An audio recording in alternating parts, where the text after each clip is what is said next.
죽음을 보지 않고 하늘로 올라간, 그러니까 주님을 빼고 예수님을 빼고 인물이 성경에 딱 두 명이 나옵니다. 한 명이 우리가 그렇게 유명하게 알고 있는 엘리야, 또 한 명은 바로 이 에녹입니다. 엘리야에 비하면 에녹은 굉장히 앞선 초기의 사람이죠. 창세기에 나오는 노아 홍수 이전의 사람이고요. 자, 오늘 그 에녹을 좀 살펴보면서 이게 어떻게 어떤 삶을 살았길래 도대체 하나님이 죽음을 보지 않고 올릴 정도로 기뻐 받으신 사람인가라는 걸 좀 살펴보면서, 제가 늘 설교 때 말씀드린 것이지만 흉내는 내보자. 우리도 에녹의 흉내를 한번 내보고, 그래서 흉내가 잘 내줘서 에녹만큼 되면 감사하지만 그럴 일은 절대 없고, 그러니까 그래도 우리가 흉내내도 살고 살면서 우리 인생에 하나님께 정말 기쁨을 드리는 방향을 놓치지 않았다, 이러면 하나님이 좋아하시지 않겠냐 이겁니다. 자, 에녹을 처음에는 그렇게 제가 관심 갖게 보지 않았어요. 뭐 오늘 말씀 본 것처럼 진짜 4절, 딱 요 절에 나온 게 답니다. 에녹에 대해서 사실은 성경 어디에도 이렇게 뭐 상세하게 성명이 없고요. 유다서라는 곳에서 에녹에 대해서 잠깐 언급하는 게 있습니다만 그렇게 큰 자료가 되진 않아요. 저도 뭐 그렇게 크게 에녹에 대해서 주목을 못했는데, 어, 우연하게 선물을 받은 책이 있어요. 그 아칼리포스인가 뭐 그런데 구약과 신약의 외경들을 이제 편집해서 묶은 책입니다. 이게 굉장히 정말 어떻게 보면 의미 있는 책이에요. 이제 이게 우리 유세준 형제 분명히 언제가 한번 보고 싶은 날이 올 텐데, 거기를 보면 외경 중에 참 의미 있는 외경들이 좀 있습니다. 뭐 도마복음서 같은 경우도 있고 예수님 어록 중심에, 뭐 그리고 이제 거기에 에녹서라고 굉장한 분량의 책이 하나 나옵니다. 에녹 1서, 2서, 3서가 있는데, 그걸 보다가 이게 뭐 정경 안에 들어오지 않았지만 그래도 초대교회 교부들 사이에 굉장히 많이 읽혀지고 인용됐던 책이라는 거는 그래도 교회사적으로 교회 역사적으로 의미는 분명히 있는 책이라는 거죠. 그래서 그거를 좀 처음부터 끝까지 쫙 읽었다는 아닌데 관심 있게 보다 보니까 이 사람이 되게 독특한 사람이구나. 그러니까 하나님이 이렇게 죽음을 보지 않고 이렇게 보면 올리셨겠구나라는 생각을 하는 결론에 이르게 됐습니다. 그리고 그 결론에 이른 거를 설교문으로 바꿔야 되는 게 저의 일이잖아요. 싱어송라이터들이 이렇게 곡을 쓰는 것처럼 저희는 그런 습득된 것을 가지고 설교문을 만들어야 되는데, 이게 너무 전달하는 방법이 너무 애매하고 어려운 거예요. 어떤 방법으로 전달을 해야 되는지. 그래서 그 수요일에 성경 인물 시리즈를 쭉 가다가 데뷔를 하면서 어떻게 전달을 하면서 시행착오도 좀 있었을 거 아네. 그래, 요렇게 전달하면 이게 좀 우리가 정말 성경에 대해서, 에녹에 대해서 좀 더 이해하기 쉽겠구나라는 걸 해서 완성을 한 것이 지난해 12월이었습니다. 그리고 이제 여러분들에게 전달하기 위해서 많은 수정을 겹쳤는데, 그럼에도 불구하고 조금 어려울 수 있겠다라는 것을 전제하고 말씀드립니다. 여러분, 우리가 살다 보면 갈등이 생기죠. 사람과 사람 사이에. 하나님과의 갈등도 뭐 있을 수 있겠지만, 대표적인 갈등이 어디서 나타납니까? 여러분들은 뭐 친구나 부모님하고의 갈등이 생길 텐데, 오늘 중고등부 설교 때 제가 저희 아들 얘기를 했더니 이제 저희 아들이 어떻게 될지 집에 가서 반응을 좀 봐야죠.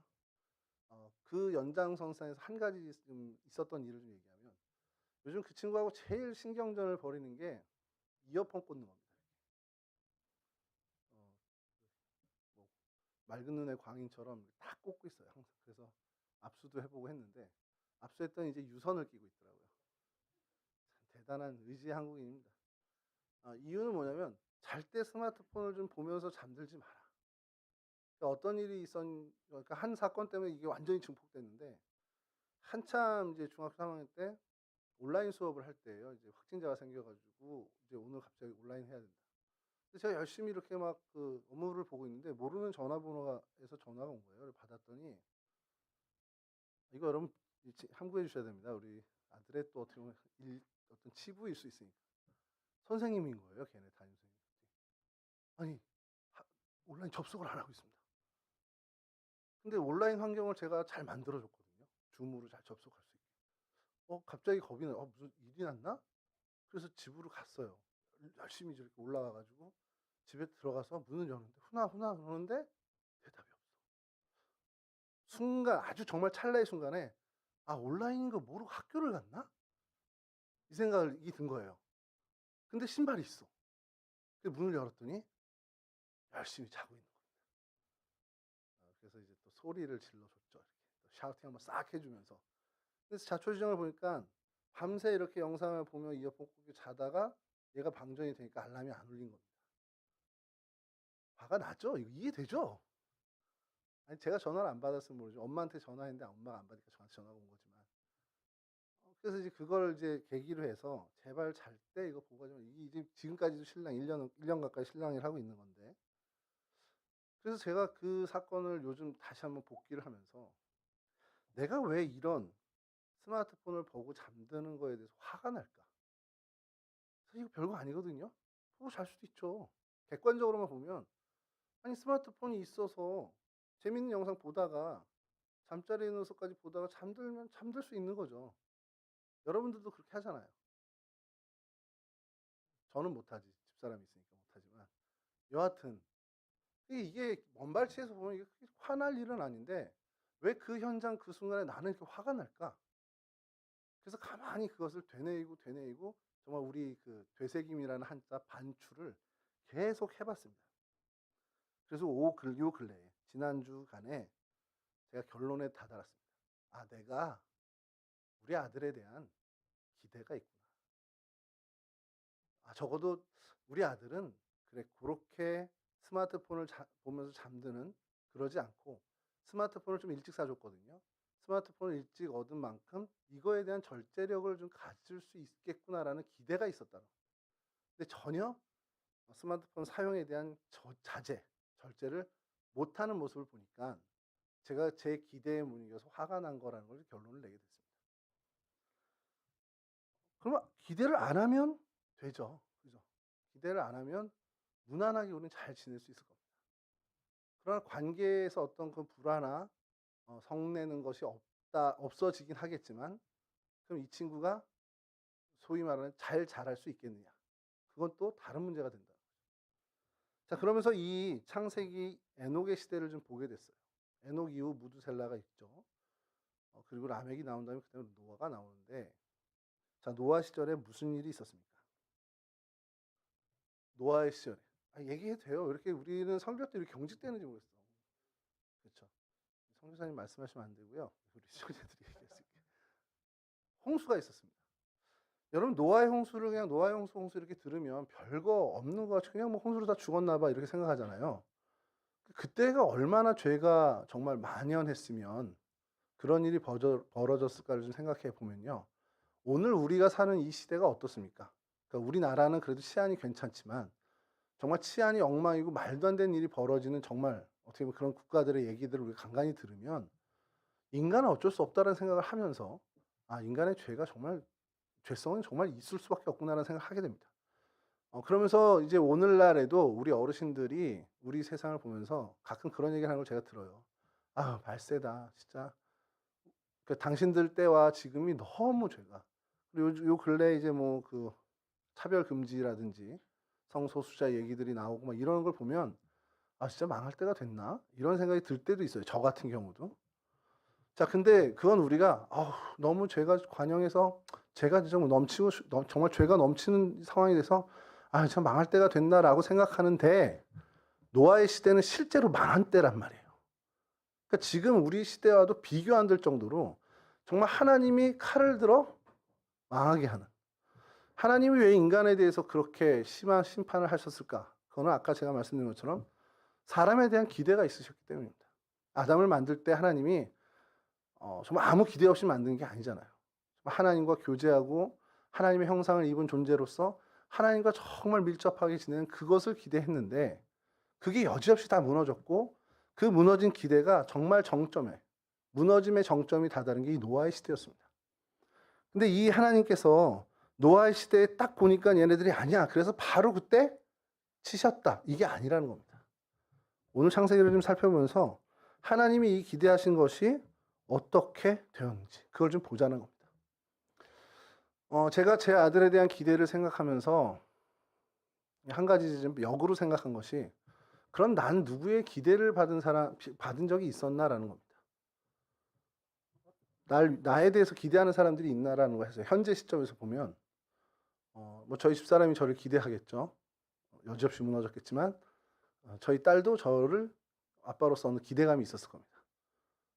나도 우리 아빠 배에 복근 있는 아빠를 원해 뭐 이런 기대도 있었을 텐데 그건 절대 볼 수 없을 겁니다만 어쨌든 그런 기대들을 분명히 할 거예요 저한테. 근데 저희 집사람이나 저희 딸이 기대하는 것보다 정말 저한테 절실한 기대를 하셨던 사람이 생각이 났습니다.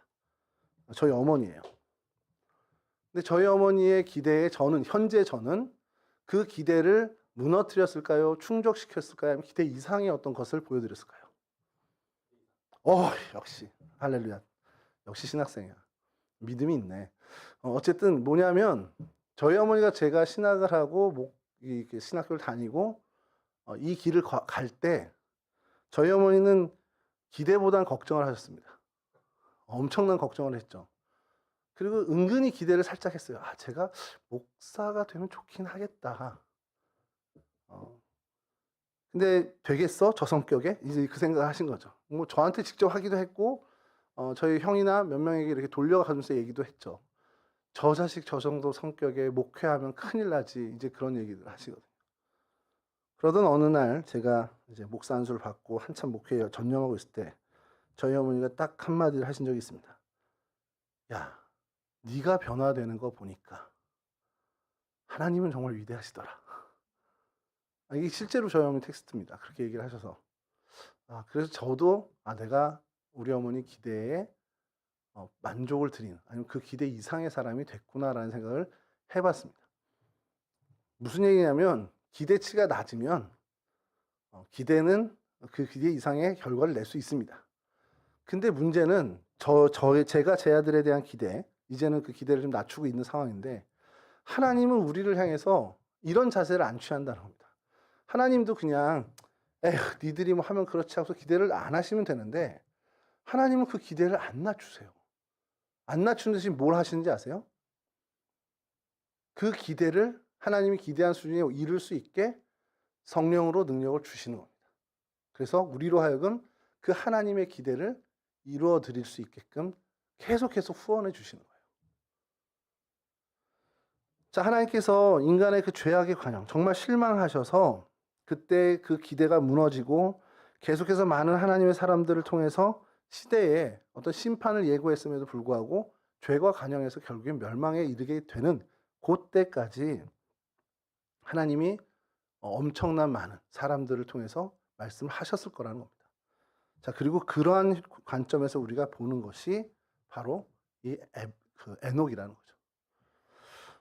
노아를 부르시기 전에 성경에 보면 창세기 6장 3절인데요. 그 6장 3절 전에 6장 13절을 한번 좀 먼저 보겠습니다. 6장 13절을 좀 먼저 보면요.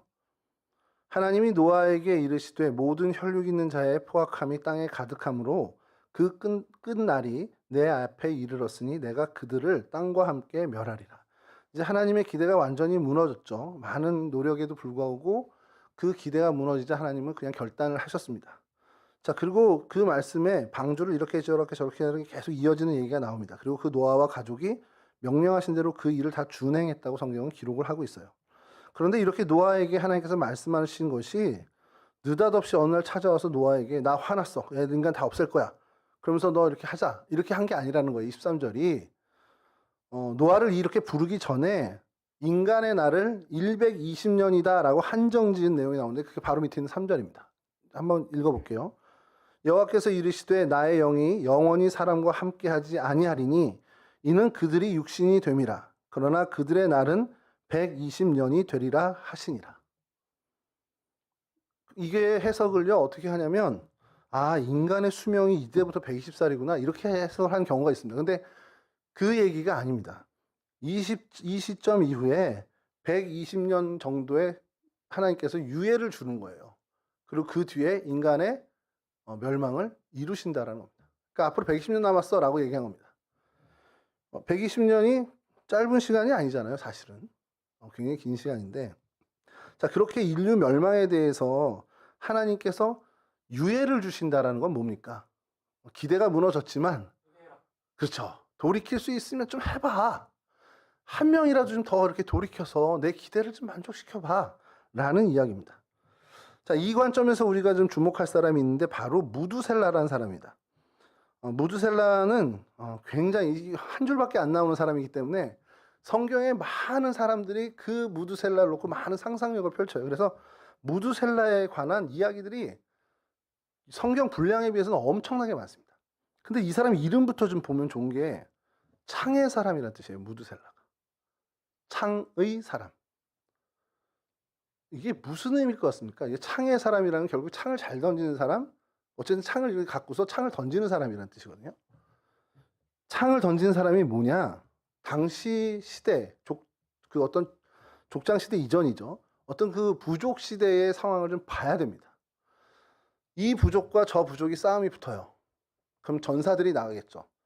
여자와 어린이들은 자기 마을에 놔둘 겁니다. 부족 그 터전에 놔두고 싸움을 할 수 있는 장정들이 모여지고 부족을 이웃 부족과 전쟁이 시작이 되겠죠. 이쪽에서 하든 저쪽에서 하든 중간에 만나서 하든 싸움이 됩니다. 그럼 여기 있는 사람이 다 나가면 여기는 완전 무방비가 되잖아요.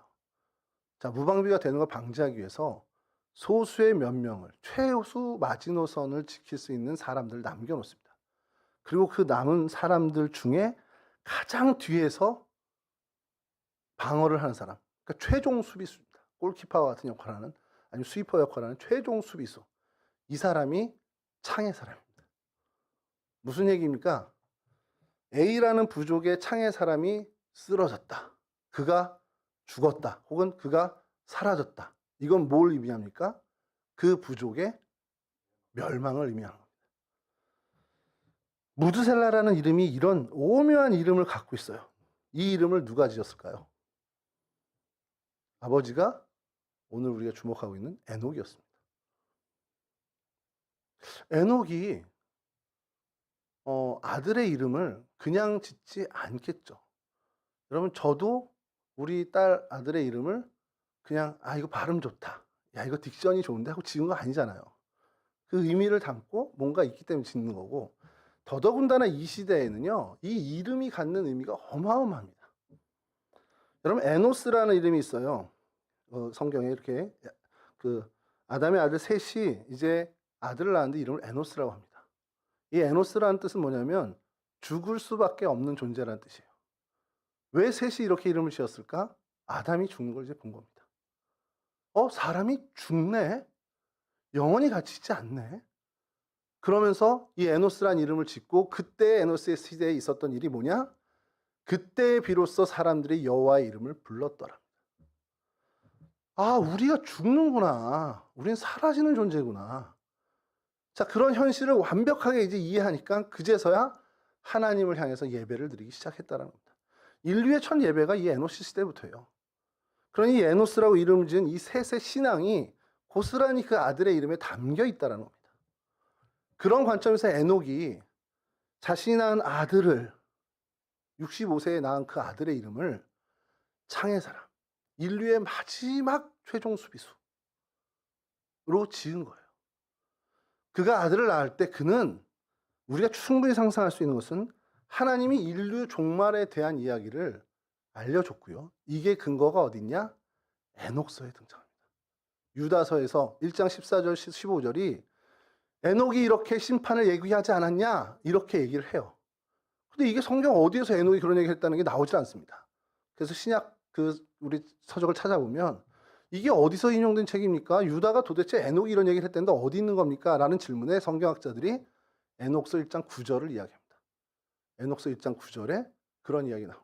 우리 너무 좋은데요. 화면을 그냥 계속 얘기에 따라서 이렇게 해주시는데, 이거 아까 이따 읽으려고 하는데 한번 읽어보죠. 보라, 하나님께서 만명의 거룩한 자와 함께 임하셨으니 사람들의 심판을 준비하고 내려오시리라. 그는 하나님을 믿지 아니하는 자들부터 심판하시리라. 하나님을 믿지 아니하는 자들이 육신을 따라 경건하지 않게 행한 모든 경건하지 않은 죄들을 낱낱이 지적하여 그에 합당한 벌을 내리시리라. 이게 에녹서 1장 9절입니다. 1장 9절인데 요걸요, 좀 유다서 1장 14절 15절을 좀 보여주시죠.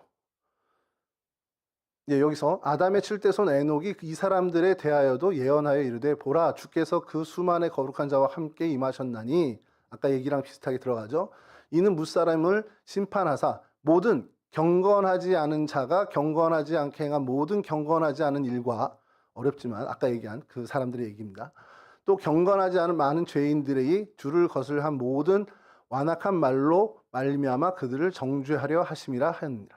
그러니까 에녹서 1장 9절의 일을 정경인 유다서가 인용을 한 겁니다. 그러니까 에녹이 언젠지는 나오지 않지만 하나님의 심판을 예고로 받고 선포를 했다라는 겁니다.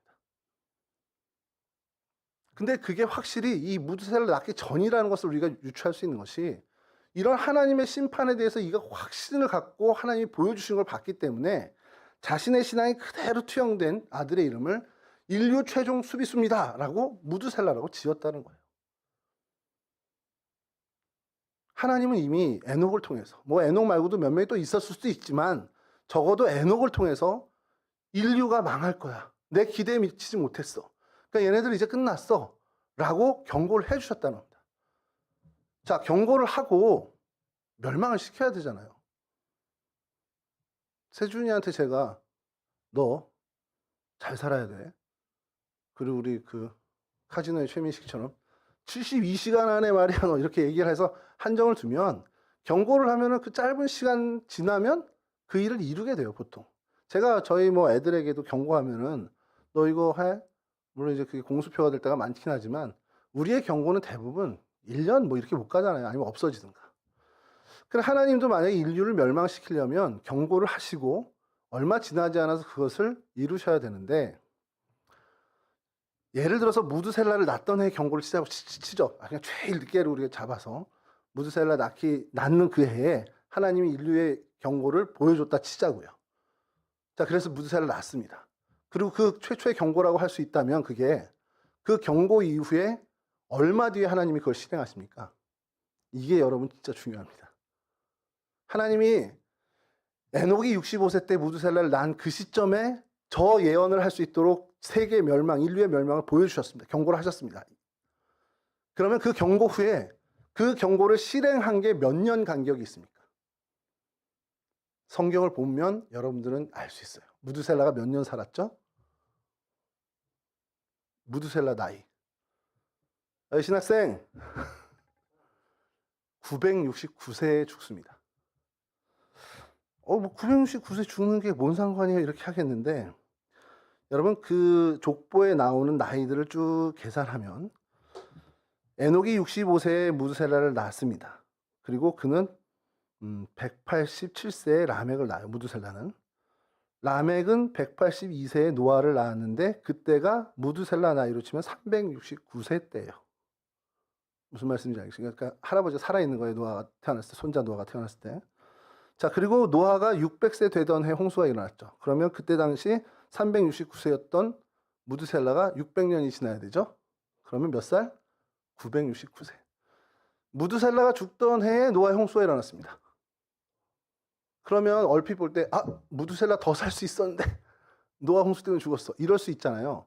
근데 이 사람의 이름과 앞선 우리의 그 신앙에 대한 이야기를 하다 보면 절대 그런 일이 아닐 거라는 거 압니다.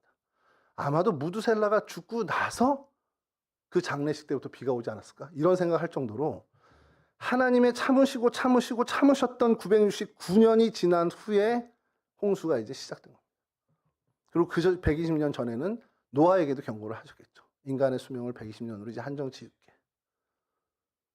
하나님이 얼만큼 참으셨어요? 969년을 참으신 겁니다. 기대를 무너뜨리고 이제는 얘는 난 기대 안 해. 그러면서도 하나님은 969년이나 인류 종말을 참아내시고 유보해 주셨다는 것. 얼마나 사람을 아끼셨냐라는 거예요. 오늘 말씀에서 이 부분을 좀 보면서 이게 참 하나님이 우리를 향한 사랑이 얼마나 큰지, 얼마나 우리를, 이 죄인된 우리를, 정말 기대를 미치지 못하는, 기대를 여지없이 무너뜨리는 우리를 얼마나 하나님이 사랑하고 계시는지를 우리가 좀 한번 깨달아야 된다는 겁니다. 자, 그런 관점에서 보면서 에녹을 좀 더 우리가 보면, 그럼 에녹은 그런 경고를 받고 분명히 하나님의 심판을 경고했을 거예요. 유다서에서 인용한 것처럼 많은 사람들에게 야, 이제 마지막 때가 왔어. 너희들 우리가 경건하지 못한 일로 인해서 하나님께 심판을 받을 거야. 계속 경고를 했을 겁니다. 자, 그렇게 계속 경고를 해서 하나님이 좀 살려주시면 좋은데 무드셀라를 65세에 나와서 경고를 쭉 하는 그 시절을 살면서 300년 뒤에 그냥 죽음을 안 보고 데리고 올라가셔요. 그러니까 건져내어 주신 걸 수도 있는데 도대체 그런 은혜를 어떤 사람이길래 받았냐는 거예요. 그래서 에녹서를 쭉 읽어봐도 그건 계속 경고와 심판에 대한 이야기밖에 없습니다. 어떻게 살았는지가 나오지 않아요. 그럼 이제 그거는 외경이니까 잠깐 접어두고 우리 정경인 이 창세기에서 그에 대한 묘사, 어떻게 살았길래 하나님이 이를 기뻐하고 그래서 죽음을 보지 않고 건져내어 주셨나를 좀 봐야 될 필요가 있는데 오늘 본문을 보면요. 그에게 대한 표현은 하나입니다. 하나님과 동행하였더니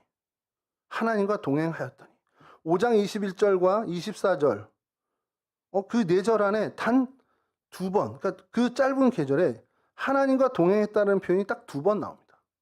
오늘 본문을 좀 다시 띄워주시죠. 자, 여러분 보세요. 에녹은 65세에 무드셀라를 낳았고 무드셀라를 낳은 후 300년을 하나님과 동행하며 자녀를 낳았습니다. 이게 그가 했던 행위의 첫 번째 묘사고요. 그는 365세를 살았더라. 에녹이 하나님과 동행하더니 하나님이 그를 데려가심으로 세상에 있지 아니하더라. 그가 했던 건 하나님과 동행했다는 거 2번과 자녀를 낳았다 1번밖에 없습니다. 여러분 좀 약간 좀 의아하면서도 뭔가 좀 이거 뭐지 말로 설명할 수 없는데 좀 뭐가 있지 않습니까? 에녹이 살았던 것, 하나님과 동행했는데 그래서 뭔가 인류에 대한 엄청난 일을 하고 유다 민족을 이스라엘 민족을 건져내고 야곱의 족속들 이렇게 했다 이런 얘기는 하나 없고 하나님과 동행했는데 그 다음에 한 게 나오면 자녀를 낳고 살았습니다. 하나님과 동행했는데 세준이인 하나님과 정말 밀접하게 동행하는 사람이야. 그래서 결혼했다? 제 얘기가 좀 이해가 됩니까? 목사님 뭔 소리예요? 하나님과 동행하는 세준이가 갑자기 결혼을 해요? 세준이가 정말 하나님과 밀접한 관계, 하나님과 정말 깊은 교제를 나눈 사람이야. 그래서 오늘 아침 식사를 했어. 무슨 좀 농담 같지 않습니까? 이렇게 얘기하면. 그러니까 앞뒤가 안 맞는 말 같지 않아요? 윤섭이가 정말 하나님께 신실한 백성으로 하나님께 정말 기도하는 사람, 기도의 사람으로 정말 하나님께 충성을 다했어. 오늘 밤 집에 가서 잤다? 그냥 이렇게 얘기하는 겁니다. 아주 일상에 너무 평범한 얘기를. 하나님과 정말 긴밀한 하나님과 동행하는 사람이었는데 그냥 누구나 다 하는 일상의 이야기를 그렇게 동행했기 때문에 했어라는 얘기를 하는 겁니다. 하나님과 동행하며 자녀를 낳았습니다.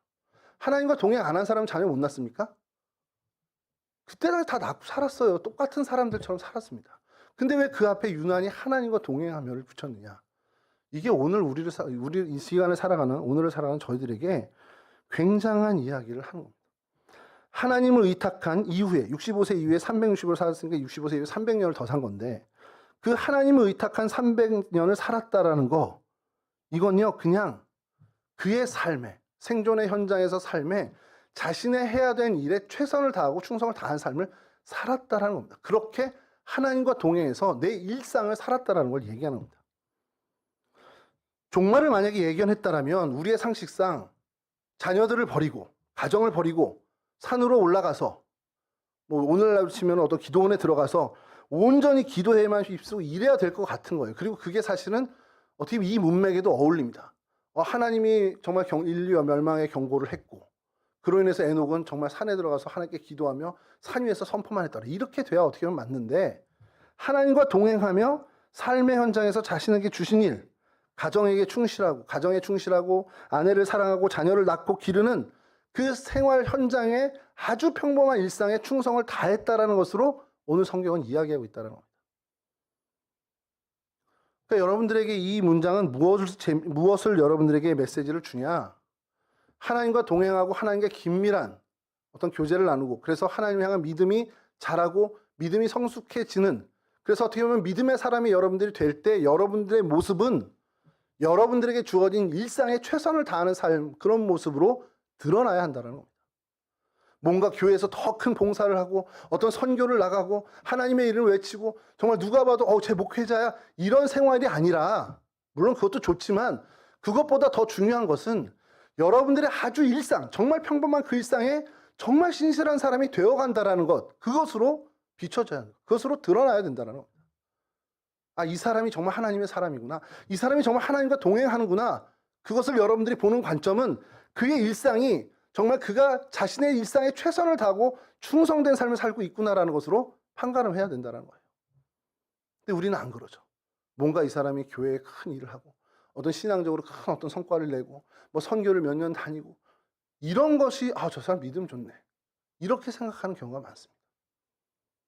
교회 예배당에 한 번도 빠지지 않고 뭐 새벽 예배 뭐 개근하고 물론 이건 좋은 거지만 그것으로 판단할 게 아니라 그에게 주어진 그의 본분, 자신에게 맡겨진 그 현장, 삶의 현장에서의 일, 가정에 충실하고 자녀에게 충실하고 맡겨진 일에 최선을 다하는 그 신실함을 가진 그것으로 우리는 그를 믿음이 좋은 사람이구나 라고 봐야 한다는 겁니다.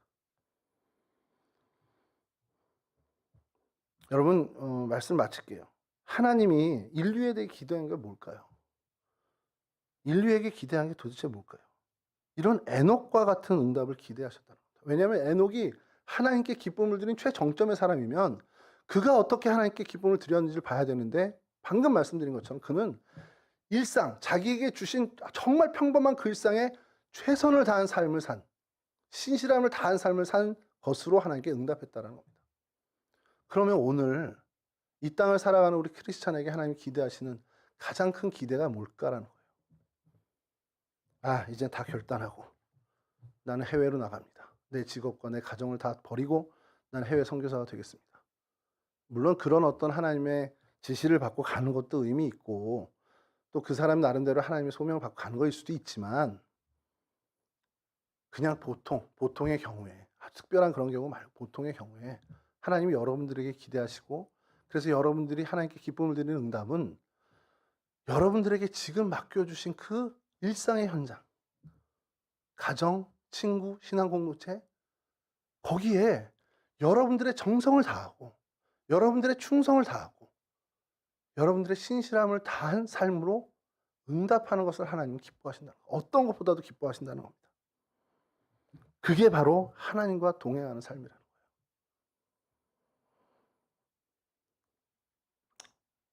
저는 제 스스로 좀 생각해 보면 하나님께 늘 실망을 안겨드리는 삶을 산다라고 생각을 합니다.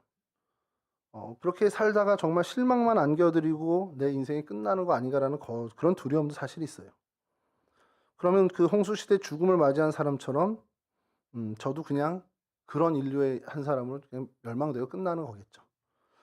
근데 만약에 제가 이제라도 이 에녹에 대해서 깊이 생각하는 하나님이 기회를 주셔서 에녹에 대해서 좀 더 묵상하고 이걸 설교로 정말 바꾸기 위해서 애쓰다가 이 부분을 발견했기 때문에 그럼 내 삶에 어떤 100점 만점에 100점을 살지 못한다고 하더라도 매일매일 하나님 앞에 정말 정직하고 부지런히 하나님과 동행하는 삶을 살기 위해서 애쓰면서 어떻게 보면 일상에 최선을 다하고 내게 주어진 삶의 자리에 최선을 다하는 것을 응답한다면 에녹처럼 건져내 주시는 물론 하늘로 들림받는 건 아니지만 그래도 하나님께서 인정하시는 그 길을 갈 수 있다라는 희망을 발견하게 된다. 그러니까 아예 멸망될 거다라고 포기할 게 아니라 이렇게 하면 좀 하나님께 갈 수 있는 희망이 있구나라는 그 길을 에녹을 통해서 보여주셨다는 겁니다.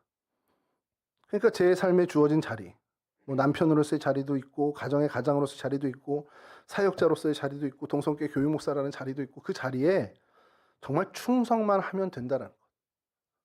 하나님이 감당할 수 있는 능력 주실 테니 그런 하나님을 신뢰하고 맡겨진 일에 최선을 다하는 것으로만 내가 응답하면 된다는 거예요. 아주 답은 심플합니다. 뭔가 더 크게 어디 담임 나가기 위해서 이력서 내고 뭐 하고 또 뭐 누구에게 어떻게 하고 어느 라인을 잡아야 되고 어느 목사님께 좀 친숙해져 이게 아니라 그냥 나한테 주어진 이 자리에 최선을 다하는 거예요. 공개적으로 여러분들께 좀 사과를 할 게 있습니다. 나경원 전사가 있으면 더 좋은데 중고등부가 여기 사용하잖아요. 우리 청년부가 여기 사용하잖아요. 여러분 청년부 이거 다 쓰고 나가면 어떻게 되는지 아세요? 여기 삐뚤 빼뚤 막 전선 난리 나고 뭐 꽃가루 떨어져 있고 그러면 한 수요일쯤 백원사님하고 같이 청소를 해야 되는데 그게 막 짜증이 나는 거예요. 이게 어떤 예배당인데 이렇게 써 세준아 이게 어떤 마이크 줄인데 이렇게 함부로 써 이렇게 생각이 든 거예요 처음에. 그래서 막 그냥 야 제발 좀 정리 좀 해 막 이러다가 어느 날 제가 지하를 갔어요. 그리고 비전룸이 닫혀있기를 오랜만에 열었거든요. 와, 그 습한 곰팡이 냄새와 그러면서 드는 생각이, 야, 우리 중고등부 애들이 여기서 몇 년을 쓴 거야? 우리 청년부 애들이 여기서 몇 년을 쓴 거야? 제가 수련목 전도사로 있을 때 거기서 청년부가 예배를 드렸거든요. 그땐 몰랐어요, 그렇게 열악한 곳인지. 거기랑 여기가 갑자기 비교가 되는 거예요. 그러면서 여기서 막 그 우리 중고등부 애들 의자 치워놓고 막 뛰어다니거든요. 저기서 미친 애들처럼 막 뛰어다녀요. 막 그러면서 막 사탕 입에 물고 막 이러면서, 솔직히 살짝 좀 미친 거 아니야 이런 생각이 들 정도로 막 난리 법석을 치는데, 이거 그럴라고 지은 거예요. 아, 그래. 그날부터 제가, 그럼 이거 정리하는 게 내 일이구나. 그래서 오고 가다 그냥 마이크선 정리하고, 의자 나와 있으면 의자하고, 우리 삐뚤빼뚤하면 좀 정리하고, 아, 이게 그냥 제 일이 된 거예요. 함부로 써도 돼요? 고쳐야지, 뭐, 돈 들여서. 뭐 깨지면 뭐 고치면 돼. 한 장에 8만 얼마야. 그거 고치면 돼요. 그게 제 일이라는 걸 이제 알게 된 겁니다. 아, 폴딩 창 고장나면 고치면 되고, 막 써도 돼. 여기. 그러니까 아껴서 쓰겠지. 그거는 그들과 하나님과의 얘기고, 이 자리를 만약에 내가 주인이냐 그럴 필요 없다라는 거. 근데 그게 어떻게 보면 제가 여기에 너무 잘 지어진 게 너무 기뻐서 그렇게 한 것 같은데, 그게 내 일이 아니고, 그렇게 아끼고 통제하는 게 제 본분, 제 일상이 아니라, 그렇게 막 어지럽히고 일주일에 뭐 마음껏 쓰고 간 다음에 백원사님과 둘이 정리하는 게 내 일이라는 것, 내 사명이라는 것을 확실하게 좀 깨닫게 됐습니다. 그래서 더 얘기 안 해요. 그냥 이렇게 막 볼펜 놓고 가고, 여기 뭐 이 피크 이런 거 놓고 가도, 카포도 여기 있고, 이게 왜 여기 있어요? 다 놓고 가도 그냥 제 자리에 다 정리합니다. 근데 하나는 있죠. 피크 같은 거 놔둔 건데 가져와요. 모아놓습니다. 그러다 나중에 이제 쫙 줘야지. 이렇게 쫙 하는 거. 골라봐. 뭐 이렇게. 여하튼 여러분들에게 일상, 하나님이 여러분들에게 주신 정말 일상의 사명을 좀 찾으시길 바랍니다. 거기에 하나님의 은혜가 있을 것이고, 그것에 충성할 때 하나님이 여러분과 동행해 주신다는 사실을 놓치지 않았으면 좋겠습니다. 여러분들에게 주어진 가장 최우선의 본분이 뭡니까? 학생은 공부해야죠. 직장인은 열심히 일해야죠. 교사로서 맡은 거 있으면 거기에 최선 다하면 됩니다. 청년이면 그럼 청년으로서 최선을 다하고 그 자리에서 신실하면 다하면 되죠. 그리고 무엇보다도 하나님의 백성입니까? 하나님을 예배하는 데 힘쓰는 거죠.